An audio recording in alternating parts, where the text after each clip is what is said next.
Hello, BackaBuddy community. I am in awe of some of the stories that I see on the website, and I just wanted to give you some encouragement.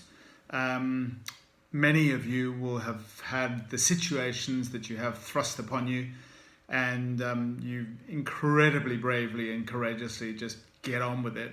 And I'm sure there are a lot of you that don't because of this dreaded four-letter word, fear. I want to share with you a couple of ideas about how to shift your perception of that word fear. So fear, the acronym stands for false expectations appearing real.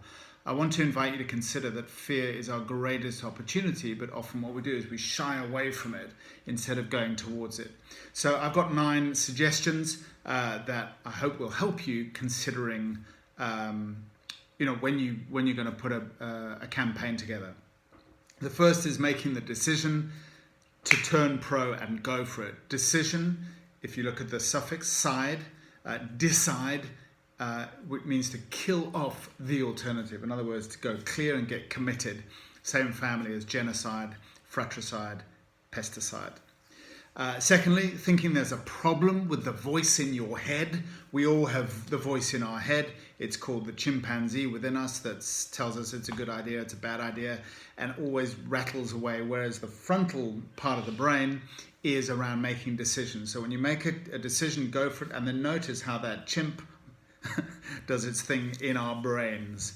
Then thirdly, having a negative relationship to fear. We use words like overcome, fight, destroy, fear. It's like, that's not nice, is it? Like, you wouldn't want to have a relationship with someone who uses those words. So what about making friends with, accepting, engaging with, being curious about fear? Fourthly, giving in to doubt. So again, not making a decision and listening to that voice in your head. Doubt can be a real traitor. Then number 5, not trusting the process. Everything is happening for a reason. Keep going, keep going. Whatever happened, the reason that you're on BackaBuddy happened for a reason. It's there to expand ourselves, expand consciousness, and develop to the next level of where we're meant to get to. So again, watch the voice in your head.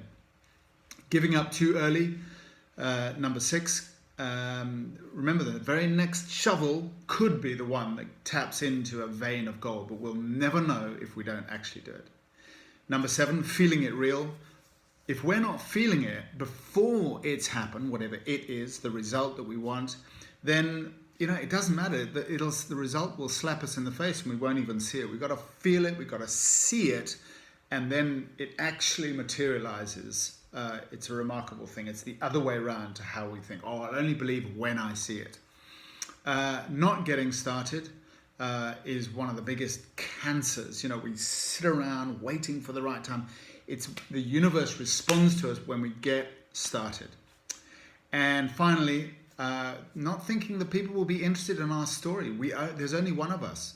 We only have one story. And why wouldn't people be interested in us? And confidence is the key. How we put across our message is often far more important than the actual story, although there are some remarkable stories. So people are dying to hear from you. Trust your stories. There's only one of you.